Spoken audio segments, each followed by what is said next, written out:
Parc y Ffair a chapel Mair.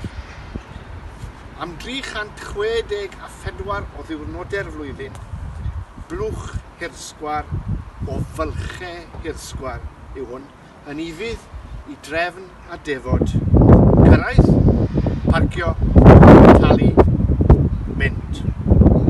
Am un diwrnod bob blwyddyn serch hynny, mae'n chwalu'r drefn. Mae'n dwy'n goleini'r tywyllwch ac yn cynnig cip disglair adansierus ar fywyd arall. Tachwedd y degfed yw dyddiad Ffair Aberteifi ers yn agos i 2 ganrif, oni bai bod y degfed yn digwydd disgyn ar ddydd Sul. Ffair cyflogi'r gweision o ddyn wreiddiol, diwrnod mawr, noson fawr. Ffair wahanol oedd yn ffair ni'n blant. Roedd yr ysgol gynradd yn cau am y dydd, a chai'r county school y prynhawn yn rhydd. Ond ffair y nos yw i erbyn hyn.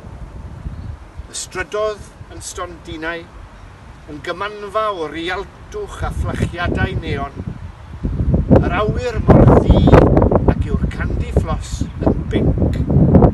Gwynt oil a winwns y mobman. Seiren y bumpers yn hudo, ac ysbrydion y tren sgrech wedi hen dreiglo meini'r beddau. Drannodd, mae'n dychwelyd i drefn, cyrraedd, parcio, talu, mynd.